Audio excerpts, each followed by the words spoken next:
అందరికీ నమస్కారం.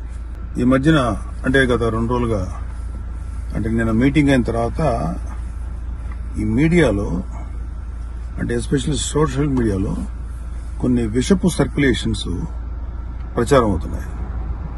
అది చెప్పడం కూడా నాకు ఇష్టం లేదు. ఎవరైనా సరే అలాంటి విషపు సర్క్యులేషన్స్ కనుక ప్రచారంలో తీసుకొస్తే అది చాలా తప్పు. ఎందుకంటే అది జనసేన, బీజేపీ, టీడీపీ కూటమి యొక్క స్పిరిట్ కి అది చాలా తప్పుడు సంకేతాలు ఇస్తుంది. అది ఎవరు చేసినా సరే దయచేసి గుర్తుపెట్టుకోండి. అది ఎవరు చేసినా దాన్ని బ్యాక్ వెళ్లి సోర్స్ ఏంటో పట్టుకుని తగిన విధంగా మీకు బుద్ధి చెప్పాల్సి ఉంటుంది.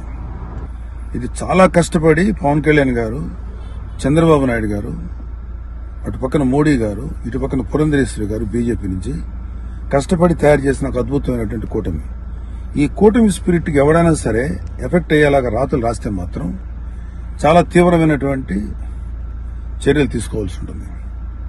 దయచేసి కూటమికి సంబంధించిన పార్టీలకు సంబంధించినటువంటి అందరి కార్యకర్తలకు రిక్వెస్ట్ ఏంటంటే ఇలాంటి విషపు రాతల్ని దయచేసి ఎవరు నమ్మకండి. ఖచ్చితంగా ఒక మాట చెప్పగలను, ఇలాంటి రాతలు రాయించేది వైసీపీ ప్రేరేపితమైనటువంటి కొంతమంది వ్యక్తులు తోటి రాయించబడినటువంటిది. ఖచ్చితంగా ఈ సోర్స్ ఏంటో మేము కనుక్కోగలుగుతాం. ఎందుకంటే అప్పుడే దీని మీద ప్రోబ్ చేసి ఎవరు పట్టుకోవాల్సిన ఇంట్రెస్ట్ ప్రస్తుతానికి మాకు లేదు, ఎవరు పట్టించుకోం. కానీ ఇలాంటి రాతలు కనుక ఇలా కంటిన్యూ చేస్తే మాత్రం చాలా తీవ్రంగా ఎఫెక్ట్ చేస్తాం. చాలా తీవ్రమైన చర్యలు తీసుకోబడతాయి. ఇప్పటికే సోషల్ మీడియాలో వాట్సాప్లో సర్క్యులేట్ అవుతుంది, నాకు కూడా వచ్చింది. ఫస్ట్ పాయింట్ ఖబర్దార్, ఇలాంటివి కనుక మీరు ప్రచారం చేస్తే వైసీపీ విషపు కూరల సంబంధించినటువంటి పనికిమాలిన ప్రచారాలని దయచేసి నమ్మకండి. కూటమికి సంబంధించినటువంటి కార్యకర్తలు ఎవరు కూడా ఇలాంటి వాటిని ఎంకరేజ్ చేయకండి. ఇంకొకరికి పంపించేటువంటి సర్క్యులేషన్లో చేసేటువంటి పనులు చేయకండి.